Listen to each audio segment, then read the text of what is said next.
Popped off low key, yeah, you know me. Kickin' with Tyree, hit a 3 like Kyrie. Clap for sync. All right, guys, thank you for tuning in to Kicking It with Tyree. I have Mr. Nice Guy here, Ben Slowey. How you doing today? I'm good. Thanks for having me, Tyree. Yeah, man. Times are pretty chaotic and weird right now, but I'm glad we could do this. Yes, always glad. Took us a little bit to get started, but we are here now. It's the damn chords. Yeah. So many chords. You never know how many chords you need until you're missing one. For real. But let's just get started. How did you get into, let's say, music? I know you're a music journalist, so how did you get into that? Yeah. Well, it kind of started because so in high school, I was really into broadcasting. That was kind of like my big class that I was really passionate about. And I decided I want to go to college for journalism. So I moved from the Chicago area up to Milwaukee in 2014. And initially, I wanted to do broadcast journalism, and I had a couple internships and tried to find my way in that field, but something just was kind of missing from it. And in college, I got just really into a lot of different types of music, and just found it a lot more interesting to use my skill sets in. So around junior year, I decided I want to be a music journalist. So after I finished college, I was pretty lost with my life and didn't really know what direction to go in, because it's not like I can just be I want to go to music journalism. Yeah. So I'm gonna find a job as a music journalist. It's kind of a very unique field, and if you are in the right, I say even area, or I'm trying to think of what I'm trying to say. If you're not in the right area of the world, you're not gonna find many. Music journalism. You may be in Chicago, there's some stuff for it, LA, New York, but in Milwaukee is very slim.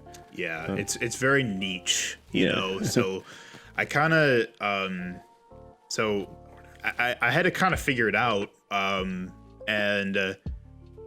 I actually owe this place that we're in right now, High Five Studio, a lot for that, because I met a lot of dope and talented artists that were putting great music out and doing shows. And I connected with Alan Hollis from Breaking and Entering over Facebook, and because I saw he had this blog, Breaking and Entering, and I found out it was DIY.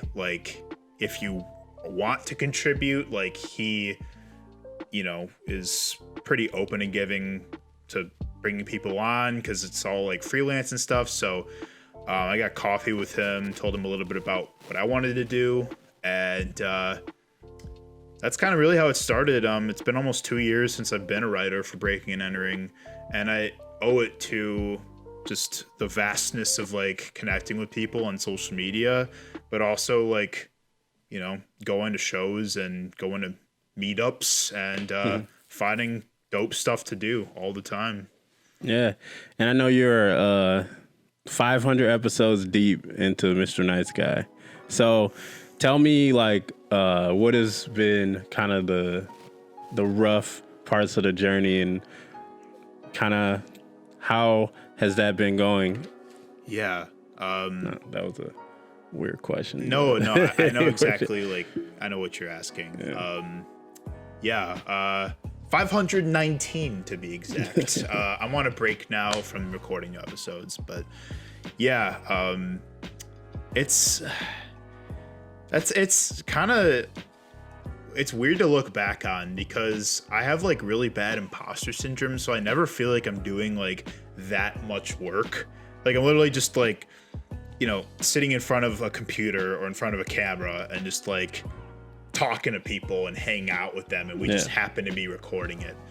But the hardest part about it is really just staying consistent with getting everything out there. Like, recording isn't even the hard part. You know, like, yeah, like, I'll get a little nervous before interviews, or like, especially if it's like a certain guest that like is super esteemed, and I want to make sure like, oh, I don't mess this up. Yeah. But the hardest, honestly, like, recording and stuff isn't the hard part. Mm-hmm. Like, it's always like, once everything is all recorded and in the chamber, like, you have to like, you know, consistently like get it out to viewers so that like, you know, you're reaching people, and so that like your guests can promote the episodes in their own way. And like, that's kind of the, like, that's probably the hardest part, because there's some days where, you know, I just get tired and lazy and just kind of want to, you know, not like commit my mind to like going through a whole edit. But once, the hardest part is getting started. Once I start, like, it's pretty fluid and I get it done. And also, like, a hard part, this was a bigger issue like in the past when I was still figuring out my limits. Yeah. But another really hard part is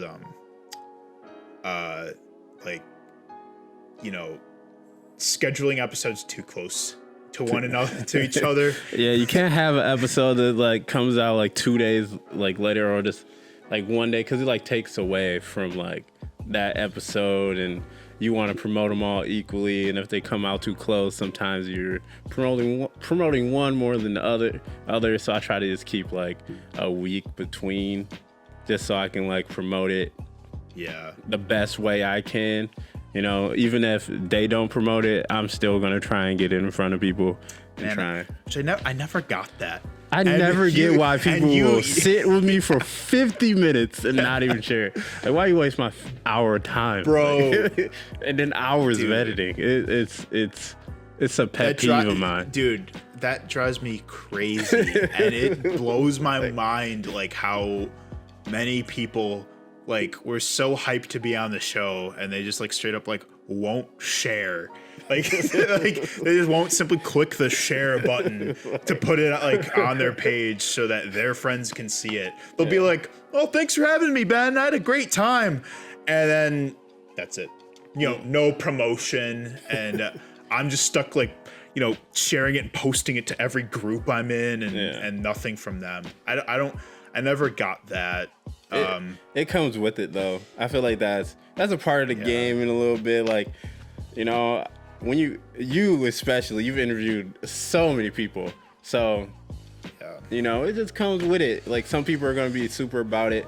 Some people are gonna like just like Some people are afraid of promoting themselves, which I've come to learn, and I've learned that from doing the breaking and entering stuff too. Like, some people just like, they're just playing music or playing shows or putting stuff out because like this is just like a fun thing for them. It's kind of like, it could be just a hobby, you know, and promoting themselves as like this artist that, you know, does all this neat stuff isn't like that important to them, and that's okay. I mean, it kind of just depends on like, you know, what you do it for and like what it means to you. So I never take it personally. Like, it's a grain of salt over here. You're still gonna like talk to you, blah blah blah, but I'm still remember like, you didn't promote that episode. I remember. I keep a mental list of all the people. It's like, I really fuck with this guy. He shared it. I like legit totally remember like who pushed it, who didn't. So, quick question: what got you started in podcasts? What influenced you to get started? It's funny. I like first attempted a podcast in college. It was like the summer between my junior and senior year, and it was when we were still at J3 Studios, and I started a podcast called The Slowdown with Slowey. And it you know, my friends were like, they kept like they were like pushing me to like start one. They were like, man, like you could really do this podcast thing. Like you have the right personality for it. And you know, I definitely like wanted to, but the hard thing about starting the podcast was like figuring out like what to make it about that's going to make it unique and like, you know, authentic. And so I started this podcast out, and it was just us like sitting in like, you know, the cramped up J3 studio. You know, I remember that studio. Yeah. I was just in like this like stuffy cramped room with I did 4 episodes. I had the Homewreckers, Trip, BG Good, and Black BG. Lamb with James Ashen. Those were the 4 episodes I did, and I just, you know, I felt like it was too back then. Like I didn't know what I was doing, and I was just like, you know, kind of just messing around really, but also kind of trying to get to know them as an artist. But I had to learn quickly that like you can't just like, you know, make a whole podcast about like what you think is funny or what you think is like, you know, entertaining, and like put your own antics in there. Like you just can't do that if you want other people to like enjoy it. Like only you gotta Eric Andre can do that type of stuff. Yeah. Oh yeah. Right. And like, and it so I kind of scrapped the idea pretty quickly. I'm pretty sure they're still on SoundCloud though. You could honestly probably still find them, but I didn't but then like around 2 years ago, around this time, like, you know, in the winter, like I decided I wanted to start a podcast again, like, you know, try it like for real this time and be like, what can I truly make a show about that is like, you know, me putting who I am into the show, but also making it like accessible and personable for like anybody to enjoy it. And that's kind of how Mr. Nice Guy came about. I remember watching an interview with Kanye on Jimmy Kimmel where he was talking about like just kind of his philosophy of like, you know, just the meaning of life, and just kind of like what really like pushes him in his own artistry. And he said that like, you know, there's 2 forces in the world that, you know, that drive everyone, and it's love and fear. And when he said that, I remember like it just struck me as super like inspiring, like, and I was really thinking about that. Like it is true, like you can boil everything down to like what we're passionate about or what we believe in, what we work towards, you know, what holds us back, down into love and fear. So that's what I decided I would do the show about. And yeah, it was just a matter of getting a camera and finding a place to do it. And And then here we High are. Five shows up, and that's how it goes. Yeah. I feel like, with me, it kind of came, I was just hit with the idea. That's how everything always comes to me. It's been like that for a long time. I'll just be somewhere and I'll have an idea and I'll be like, wait, I have to do this. Like I was sitting in econ class. I had this I don't know if he was German. He was German. He was like 6'8", old basketball player teaching me econ. He was talking. I just like spaced out, and then like Kicking It with Tyree came to my head. And I had, by the end of that class, I had the entire show written out, guessed. I probably still have it somewhere.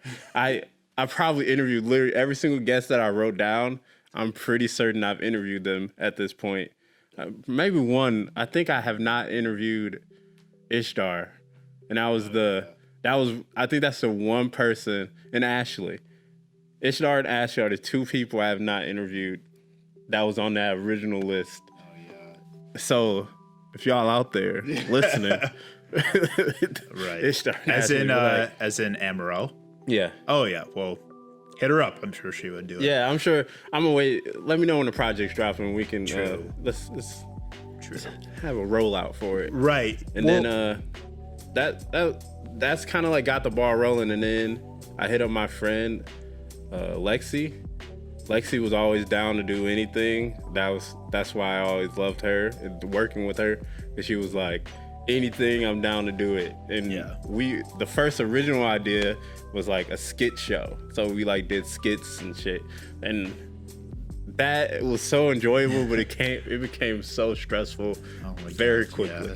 Dude, yeah. Most because it's hard to keep people. Okay, let's say, oh yeah, we got to do this interview, and then, oh yeah, we do skits afterwards, and like, and we come up with the skits while we're there. So we we think about what we're gonna do while we're there. Dude, at J3, we literally thought we were gonna write a whole TV show. Like, we got like maybe 2 scenes in, like one of like the pilot episode, and then like we just decided to then something distracted us and we never picked it up again. Yeah, I remember. Do you remember, Tyree, when I like first started the show? I texted you and I was like, man, I really want to do a show. I want to like interview people, but I don't want to like replicate what you're doing. So, you know, what's your advice? And I think I just said be you. Yeah, yeah. It was that. You were like, don't worry about that. Just, you know, do your thing. And I was like, okay, I'm gonna do me. That's literally what I tell anyone who hits me up for advice about podcasting. I just say, you can't copy someone because you're you. That's like right. You can't be like, oh yeah, they're doing the same thing as them. Right. No, because you're you. You have to like try. You have to like really put effort into copying somebody. You know, to copy. And and I remember like bringing it up to Ryan, who owns this place. I was like, yeah, I want to do interviews. He's like, well, I don't want to like. He was like, well, you know, I like don't want that to be too similar to what Tyree's already doing. And I think that's what made me want to ask, because I was like, oh no, like they already got a guy here. Oh yeah, who talks to people. But yeah, it's safe to say that you and I are completely different people with different personalities, and we have our own shows. And same with same with Brittany Cooks. You know, shout out to a Sit with Brit. Shout out to the Sit with Brit. Yeah. She also came to me right away too. I remember that, but she wanted more like recording advice, not like saying, oh yeah, content. She just wanted like recording advice on sound, stuff like that. The one thing about podcasting to me is like the sound of it all. Like that was very important to why, or like important to me on coming back and doing it again. I was like, originally, okay, I could just set up the camera and I'd be fine. But now I'm like, I want people to really listen to what we're saying. Yeah.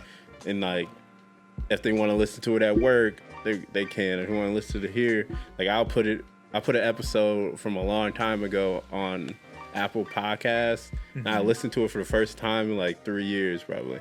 And I was like, this sounds awful. Yeah. Deleted it immediately. I was like, it sounds awful. I was like, I wanted to put all my old episodes on Apple Podcasts, and I was like, oh yeah, it just doesn't sound good to me. So I was like, mics are I need it. It's just like nitpicking and like constantly getting better.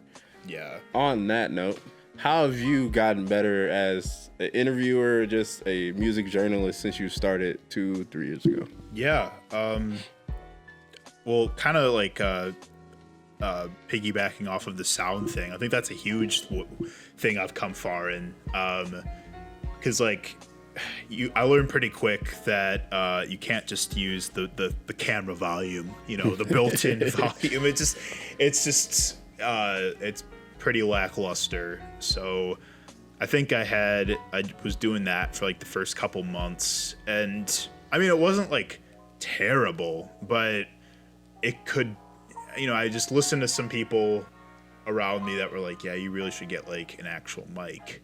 So I had a handy Amazon gift card, and I bought myself a interview style mic that goes slides directly into the camera, and wow, the sound just like jumped mountains better, and that just like that was a huge step, and now that the last couple months I was doing it over Zoom, and generally like it's fine over Zoom, but like sometimes you gotta edit the audio because like it cuts out a lot on Zoom, like especially when like two people are talking at once. So sound and like kind of production quality too, like just getting better at editing, like making it more like less like keep getting rid of a lot of like the fluffy stuff, and knowing like that I can cut out certain things that are irrelevant, or verbal pauses, and like just stuff that the episode could do without. Like I think I became a better editor and just better at like making it a more like cohesive listen. But I also just got more comfortable. I just kept going more and more out of my comfort zone. Like, if I really wanted to like got someone on the show, like you gotta really, that's the thing about it. Sometimes you just gotta really send that email or send that DM. The DMs, man. DMs really do work sometimes. Change your life. Yeah, like sometimes you never know who you can get on just by DMing them. Like, yeah.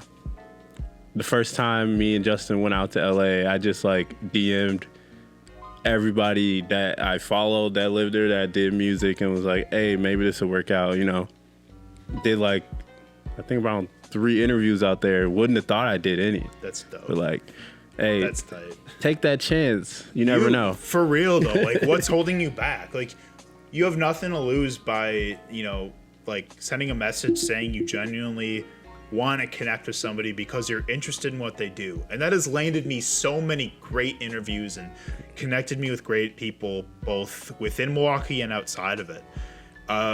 So I just became like a lot better at knowing like what I want out of the show. And that is to really like understand like what makes creatives or activists, or, even just like my friends that I've had on the show, like really getting to know like where they're at in life right now, and like what is inspiring them, what is like especially like in quarantine, like during COVID right now, like what's keeping them sane and intact. Because definitely. It can be hard for, especially when you're creative, it can be really hard to like find motivation to put your artistic cap on and make something right now. Especially right now. Yeah. And kind of on that note, we're just gonna take a break. Okay. BRB. Ducked off low key, yeah, you know me. Hey. Kick it with Tyree, hit it 3 like Kyrie. And we back. Okay, guys, we were just talking about you're talking about getting to know artists, and especially during this time during COVID. How has COVID kind of affected you and what you do? Man, COVID 2020, this whole year, it's been a real whack year, man. I mean, I think that like in some ways, like I've definitely grown in necessary ways. Like, I got like a lot more like, politically and like, socially active in like the community, and I moved into my own place. I just felt like I became more responsible this year on a personal note, but like it still has been real heavy, and sometimes just very like, the world just feels so absurd. Mm-hmm. It just feels like every time I look at my phone, I pull up my phone and like look on social media, and just some other like crazy it's like what's next, dude, type of deal. It's so unpredictable, and that has been really messing with my head this year. It's like being afraid of like what's gonna happen next, and like I do honestly kind of like on just like my own personal like reclusivity. Like I do like quarantine in this because like I'm pretty introverted. Like when I'm not interviewing people or like when I'm not like doing creative anything, interacting with creatives. I definitely feel that. I like to be in a house. Like Yeah. I don't really, when I'm not doing like things with people, I don't like to be around people. Same. Like I've just basked in being alone all year and it's been great. Like I got into so much more music and watched a lot of great movies and shows. Like I, started cooking a ton more. Like I went on a lot of walks this year. Like I just really loved being alone. And the nice thing about like quarantine is like a lot of that like FOMO that you get from like when shows and events are going on all the time, like you don't get that. So yeah, that was really nice because nothing's happening. I felt like I was missing everything at one point, and then it'd be like, now it's like, when it comes back, I'm gonna try and get to so much stuff because you missed out on so much stuff. So it's like, this year has been so weird, but I got so much done. At the same time, like, it's like, if you're just at home not doing nothing, it would feel like different, but I feel like I was at home, like, working on different projects, started the show back up. Yeah, making something out of nothing, as we say. I feel like I've been trying to become a better friend, too, to, like, the people that have, like, stuck around with me, like, for this long. Like, I've been trying to check on people more, and because, you never know what your friends or people you care about are going through right now. So I'm still trying to like keep in touch with people like when I can, but also like sometimes I'm dealing with my own heaviness that like I just like kind of want to just shut the world off until we get some good news one day, and then I'll be like, great, I can't wait to see everyone again now, Yeah, I always tell my friends, hey, just because I didn't text you doesn't mean I don't miss you. For real. That's some truth. Like, I endorse I forget that. to text back.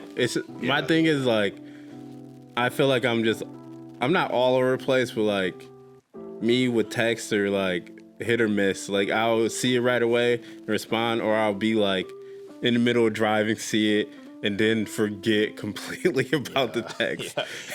Oh my God. You ever open a text and be like, I'm definitely not responding to this until tomorrow. I do that all the time. Or when you open a Facebook message and I'm like, man, now they know I opened it because like my icon showed up. Like they're gonna know. Like you're like, I totally didn't mean to open that, but now I feel like a obligated dick to respond if I don't. I try to respond to most messages on Instagram, Facebook, stuff like that, because you never know. But there's a lot of like weird scammers out there that you never know what's going on. Just know I will not respond to you if you tell me to pre-save your new single. I will not respond. Send me the single when it's out, and I'll listen. I'll write it up, but I'm not gonna pre-save it. Okay. Pre-save my single. Yeah. But how do you look to grow in? I know this might be out closer to 2021. So how do you look to grow in 2021? Well, I think that like I'm really big on keep being a man of my word and like holding myself accountable to do things I say I'm gonna do. And that's something I want to really like continue, like something that I really like took seriously this year, like especially with all of the like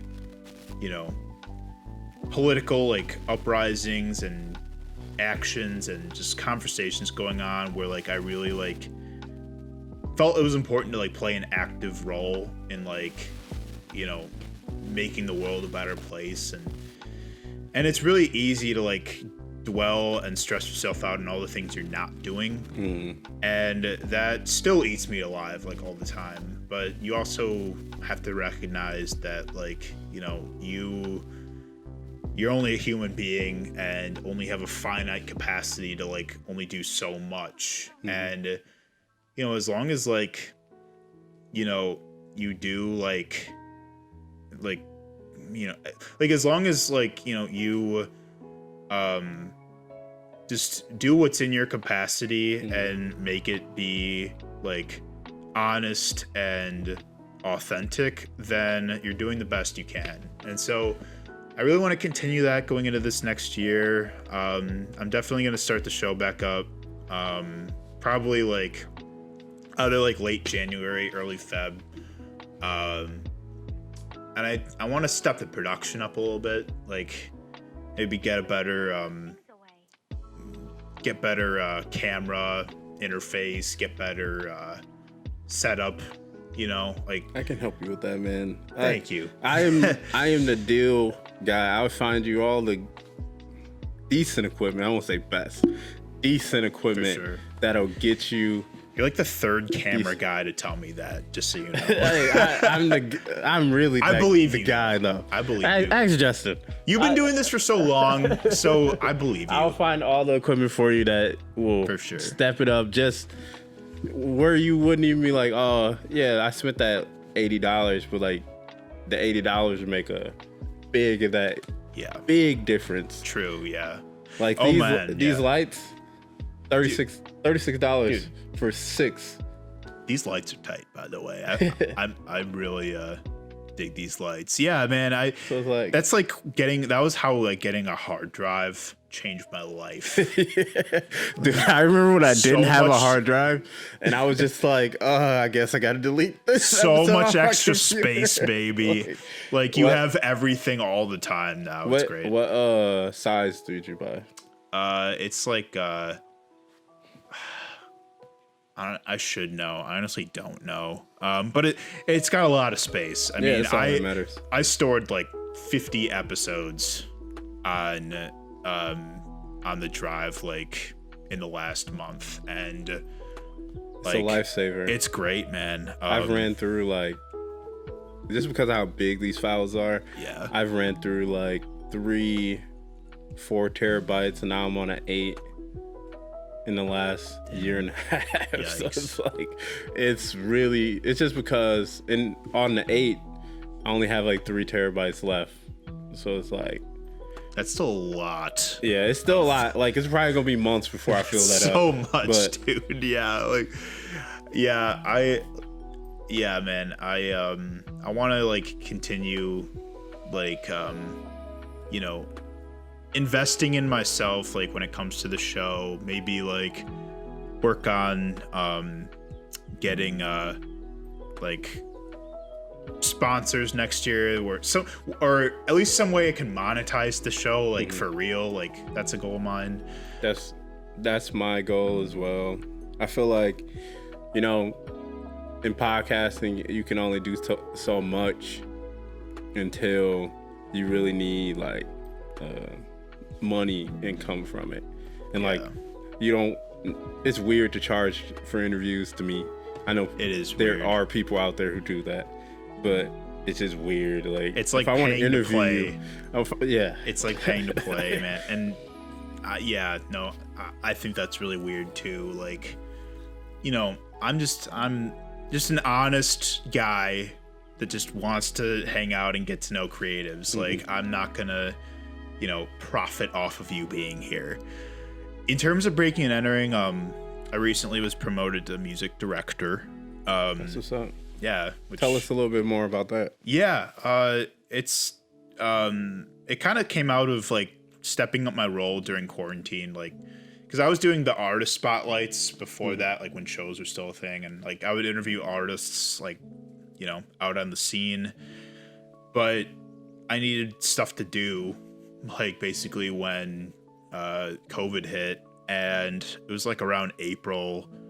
I hit up Ellen and I was like, yo, do you like need help publishing all this? Because a lot of people are dropping right now, and I know you're a busy guy. I keep sending you all this stuff, but a lot of it's not going to get done. So why don't I just like start doing it? Like, that'll make both of our lives like easier. because it also would help me like, you know, maintain that writing. And so that's how, so I started helping publish releases daily. So I've been doing that for like the last, like, you know, 7 months at this point. And so I started like doing that, became kind of like my primary thing, like where Alan could just focus more on like the administrative and like, you know, publicity parts of Breaking and Entering. And he also like has like Breaking and Entering radio, and he does like his podcast thing there. So this way, like, you know, I can just find all of the music that people are dropping like on Bandcamp or like on SoundCloud, and like get to all the artists that, you know, like either have slipped through the cracks in the past, or the ones we just haven't found yet, because there's just so much out there. And so now, yeah, like that's kind of my role. Every weekday, you know, I publish, you know, whatever I found for that week, whatever dropped, and that encompasses every single scene, whether it's, you know, hip hop, rock, indie, you know, singer songwriters, metal, punk, experimental stuff, like funk, you name it. Like we're trying to get like, you know, serve every single sphere of the music scene now. So because there's tons of music coming out of Milwaukee, you just really got to go and find it. Like if you don't really go and find it, you will never see it, because a lot of people, there's just so many people and so many artists. If you kind of, I feel like there's a bubble. If you stay in that bubble, you'll never find like the gems on the outside. And there's like, dude, yeah. And that's why, like, I don't believe in taste making. I don't believe in picking, like, I don't like, you know, when publications or like, you know, radio stations or, you know, I don't like when people kind of like hover around like, you know, the same handful of artists that like get picked for everything. Like I don't believe in that. I think it's alienating to a lot of artists that are making really amazing stuff just in their bedroom, and they might not be playing out shows all the time, but they're still making great art. And that's kind of like what my goal is, to really like emphasize that no matter what kind of music you're making or how you're making it, if it's dope and if it's authentic, if it's you, like, we're interested in what you're doing, and we're going to give you the same level of platform as the ones that are playing sold out venues. So that's why I'm proud to write for Breaking and Entering. I think we're the best publication in town, and we're just going to keep building it in the next year. I'm excited to see it. I know we're getting on to that 20-minute mark again. It really gets away from you. It escapes us. How do you want to, I always ask this question towards the end, how do you want yourself to be remembered? Man. It's a tough question to think about.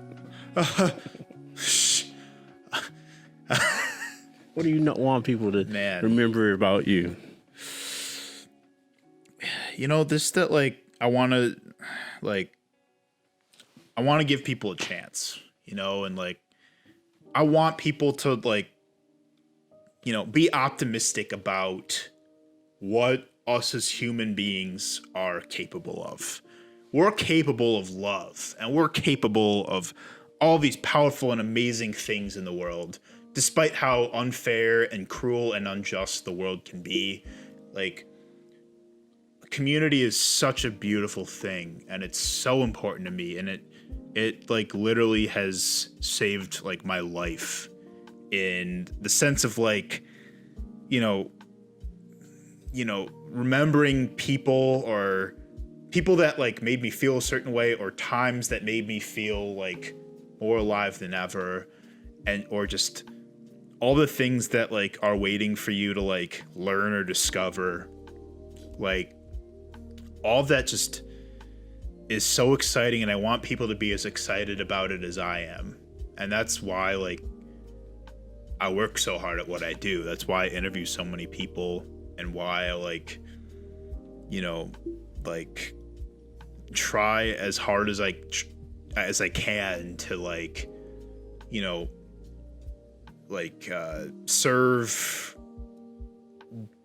people of so many different creeds and backgrounds and marginalizations and just like so many different kinds of people, and really hear like what they're about and like what makes them who they are, because you never know what someone can teach you or impact you in some way. Or the inverse of that would be, you never know how you might impact someone else. And I can tell you, I've been just blown away by how much love and support and appreciation that the community has given me with Mr. Nice Guy, and give Alan and I with Breaking and Entering, because all the people that are doing dope stuff out here and creating and fighting for a better world, all of them are, I want to thank all of them. I want to thank everyone who's doing all that, because it's giving me reasons to get up out of bed every day and do something. So I want to be remembered as, someone that just, never gave up on the conquest of finding beauty and passion and power in this really absurd and chaotic world. That's beautiful. Again, man, I want to thank you for coming on. I appreciate you and all your time. Thank you, Tyree. For always being a friend. Man, I appreciate you. Thank you so much for having me on the show. I know we kind of said show for a show back in the day. When I had you on, a year or so ago, I was like, so when am I gonna be here? But and that was when I kind of took a break. Yeah, in a way. But I'm glad we could finally do it. And now it all comes full circle. And thank you guys for tuning in to Kickin' It with Tyree. I got Ben Slowey, Mr. Nice Guy. Cheers. Peace. Ducked off low key, yeah, you know me. Kick it with Tyree, hit it 3 like Kyrie.